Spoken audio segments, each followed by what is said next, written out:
দর্শক, ইতিমধ্যে টস হয়ে গেছে এই কলম্বোর প্রেমদাসী স্টেডিয়ামে, যেখানে পাকিস্তান ক্যাপ্টেন সালমান আগা টস জিতে বোলিং নিয়েছে। তবে যেটা বড় নিউজ, যেটা নিয়ে আসলে অনেক বেশি আলোচনা হচ্ছে, যে দুই ক্যাপ্টেন কি হাত মেলাবে কিনা, সেই জায়গাটাতে সালমান আগা কিন্তু হাত মেলায়নি। সালমান আগা তিনি হাত মেলায়নি, সূর্য কুমার যাদব তারা হাত মেলায়নি, অর্থাৎ দুই ক্যাপ্টেন একে অন্যের সাথে হাত মেলায়নি, এমনকি কেউ কারোর দিকে তাকায়নি।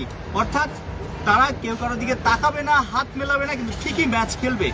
যদিও ঘটনাটা শুরু করেছিল সূর্য কুমার, যেটা কিনা গত এশিয়া কাপে গত সেপ্টেম্বরে যেটা ঘটনা ঘটেছিল, প্রথম তারা আসলে হাত মেলায়নি, সূর্য ইগনোর করেছিল সালমান আগাকে, এবং সেটা চলমান এখনো চলছে আসলে সেই ঘটনাটা, যেটা আসলে সবাই এক্সপেক্ট করছিল যে সেটা হয়তো এই ম্যাচে অন্তত কেটে যাবে। অর্থাৎ ক্রিকেট যে ভদ্রলোকের খেলা, ক্রিকেটের যে একটা স্পিড অফ গেম আছে, কিংবা ক্রিকেটের যে একটা নিয়ম আছে, একটা বন্ধুত্বপূর্ণ ব্যাপার আছে, সেই বিষয়টা যেন এবার এই টি-20 বিশ্বকাপের ম্যাচে কলম্বোতে দেখা যায়, সেটা নিয়ে সবাই আশা করেছিল। কিন্তু যেটা আমরা দেখলাম কিছুক্ষণ আগে, মধ্য মাঠে টস হলো, কয়েন ফ্লিপ করা হলো, টস জিতলো সালমান আগা, তিনি সোজা চলে গেলেন তার সিদ্ধান্ত জানানোর জন্য। আবার যখন বিদায় নিলেন ওখান থেকে, সূর্যের দিকে সালমানও তাকায়নি, সালমানের দিকে সূর্যও তাকায়নি, অর্থাৎ কেউ কারোর দিকে তাকায়নি। হাত মেলানো তো দূরের কথা, হয়তো ক্রিকেট বোর্ড থেকে, দুই দেশের ক্রিকেট বোর্ড বা সরকারি থেকে সেটা আগেই বলে দেওয়া হয়েছে যে আমরা খেলবো, সবই করবো, হাত মেলাবো না, এমনকি তাকাবো না, একে অন্যের দিকে তাকাতেও যেন বারণ। তবে এটা খুবই বাজে একটা বিষয় চলছে। ইন্ডিয়ান সাংবাদিকরা, পাকিস্তানি সাংবাদিকরা সবাই বলছে যে অবশ্যই হাত মেলানো উচিত, যেহেতু ক্রিকেট খেলছে মাঠে, অবশ্যই হাত মেলালে অবশ্যই একটা বন্ধুত্বপূর্ণ সম্পর্ক হয়, এবং ক্রিকেটের যে একটা ফ্রেন্ডশিপ বা ক্রিকেটের যে একটা নিয়ম আছে, স্পিরিট অফ দ্য গেম আছে, সেইটার আসলে বিষয়টা চলমান থাকতো। সবাই যে এই কাজটা করে, কেন পাকিস্তান ইন্ডিয়া এমনটা করছে? তবে এটা এখন আলাদা, টস শেষ, পাকিস্তান টস জিতেছে, হাত মেলানো হয়নি, সেটা অবশ্যই বড় নিউজ। তবে পাকিস্তানের বেস্ট ইলেভেনটা আপনাদের জানিয়ে রাখি। পাকিস্তান আগে বোলিং করবে এই হাই ভোল্টেজ ম্যাচে কলম্বোর প্রেমদাসী স্টেডিয়ামে, যেখানে পাকিস্তান টস জিতে বোলিং নিয়েছে, কারণ মেঘলা আকাশ, যে কোনো সময় বৃষ্টি হতে পারে। যদি কার্ডিয়াল ওভারের ম্যাচ হয়, সেক্ষেত্রে পরবর্তীতে চেস করাটা, ইকুয়েশনটা সহজ হবে যে দল পরবর্তীতে ব্যাটিং করবে। পাকিস্তানের বেস্ট ইলেভেনটা জানিয়ে রাখি, সাইম আইয়ুব এবং সাহিবজাদা ফারহান, তারা দুই ওপেনার। এরপর সালমান আগা, বাবর আজম, উসমান খান, শাদাব খান, মোহাম্মদ নওয়াজ, ফাহিম আশরাফ, অর্থাৎ 8 জন পর্যন্ত ব্যাটার। এর মধ্যে অলরাউন্ডার আছেন ফাহিম আশরাফ, মোহাম্মদ নওয়াজ, তারা দুজনই অলরাউন্ডার। সাইম আইয়ুবও ভালো বোলিং করেন। শেষের 3 জন হলেন Shaheen Shah Afridi, out of form, তবে ভারতের বিপক্ষে তার অতীতে ভালো খেলার নজির আছে, সেই জায়গাটাতে তার উপর একটা আশা করছে অনেকে। তবে যাকে নিয়ে সবচেয়ে বেশি আলোচনা, উসমান তারিক, সেই উসমান তারিক আছেন, আবরার আহমেদ আছেন। আবরার আহমেদ ও মিস্ট্রিয়াস স্পিনার, তার বোলিংও ভ্যারিয়েশন আছে, তবে উসমান তারিক অফ স্পিনার এবং মিস্ট্রিয়াস স্পিনার। আবরার এবং উসমান দুই অফ স্পিনার, মিস্ট্রিয়াস স্পিনার। ভারতের জন্য একটা চাপের হতে পারে, কারণ ভারতীয় ব্যাটিং লাইন আপে বেশ কজন বাহাতি ব্যাটার আছে, সো ভারতীয়দের জন্য চাপের হতে পারে পাকিস্তানি বোলিংয়ের অ্যাটাক। বিশেষ করে শাহিন শাহ আফ্রিদি যদি ফর্মে ফিরে, শাহিন শাহ আফ্রিদি ভারতের বিপক্ষে অতীতেও ভালো বোলিং করেছে, বিশেষ করে সেই দুবাইতে সবশেষ ওয়ার্ল্ড কাপে, টি-20 ওয়ার্ল্ড কাপে পাকিস্তান ভারতকে হারিয়েছে 2021-এ দুবাইতে 10 উইকেটে। তবে শুরুতেই শাহিন শাহ আফ্রিদি ভারতীয় টপ অর্ডার ভেঙে চুড়ে দিয়েছিল, সেই জায়গাটাতে শাহিন শাহ আফ্রিদিকে ফর্মে ফিরতে হবে। শাহিন শাহ আফ্রিদি ফর্মে ফিরলে পাকিস্তানের জন্য দুর্দান্ত হবে। সেই দুবাইয়ের পুনরাবৃত্তি কলম্বোতেও হওয়ার একটা সম্ভাবনা রয়েছে।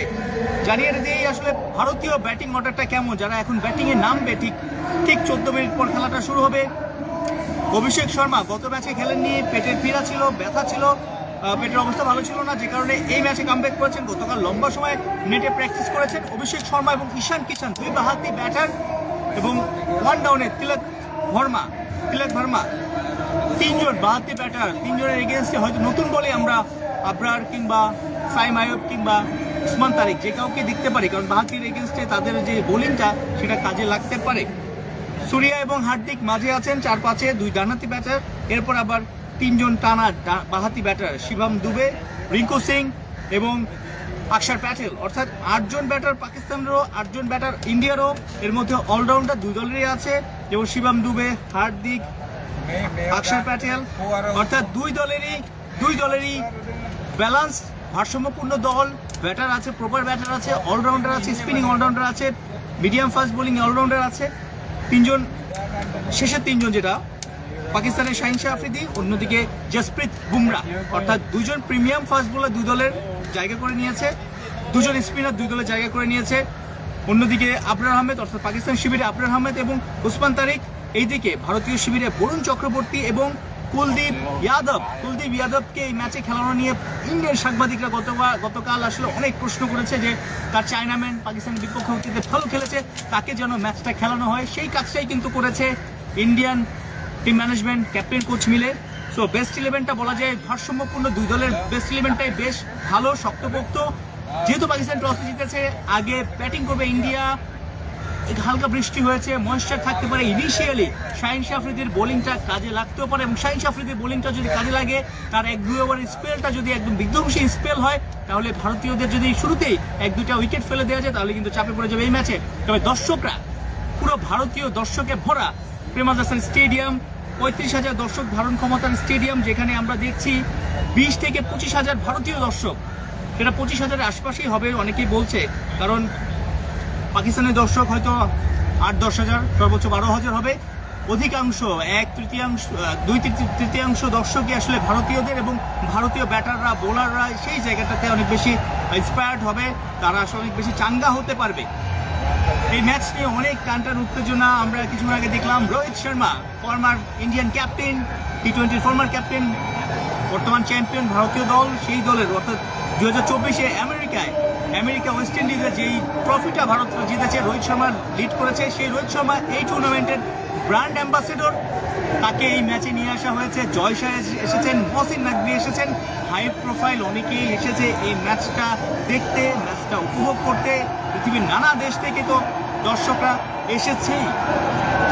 বৃষ্টি নিয়ে একটা শঙ্কা দিনভর ছিল, এখনো আছে, তবে এখন কিছুটা ওয়েদার মনে হচ্ছে ভালো।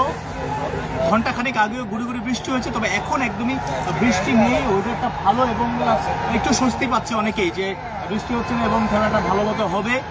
যদিও যে কোনো সময় বৃষ্টি হতে পারে, খেলা ইন্টারাপ্ট হতে পারে, তবে একদম ভেসে যাবে তেমনটা আশা এখন অনেকেই করছে না। তো আপনারা আপনাদের ভাবনা জানিয়ে দিতে পারেন।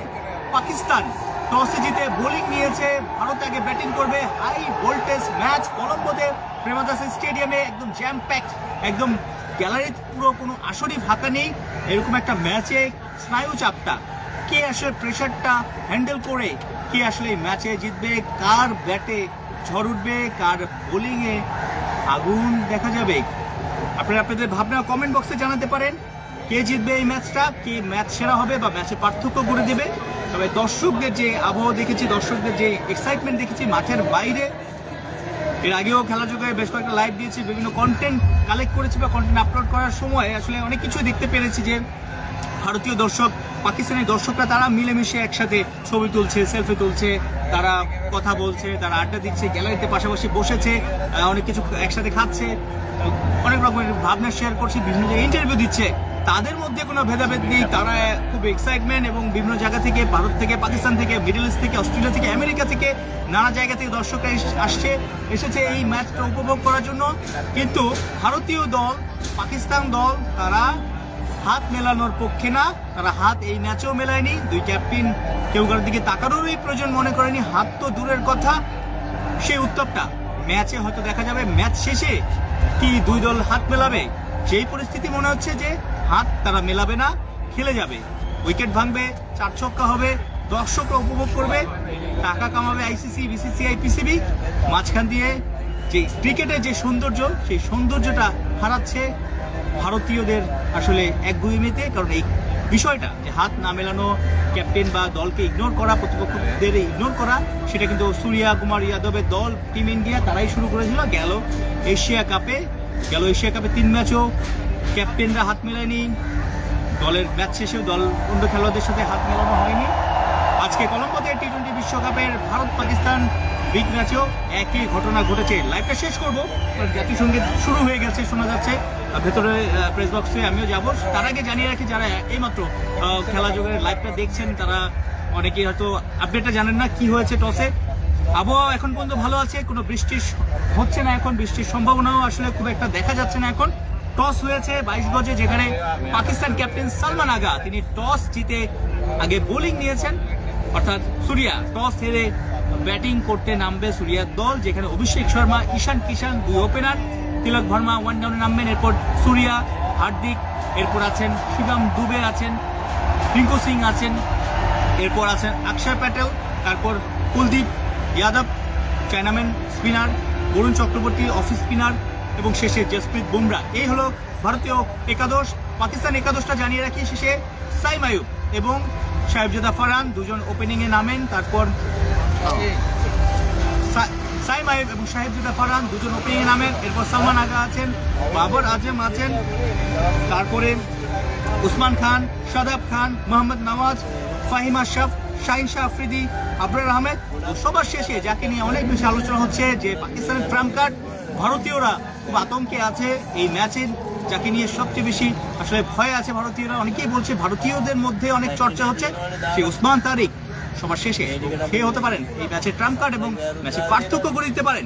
তো এই ছিল মাঠ থেকে, মাঠের বাইরে থেকে লেটেস্ট আপডেট। পাকিস্তান আগে বোলিং করবে, ভারত আগে ব্যাটিং করবে।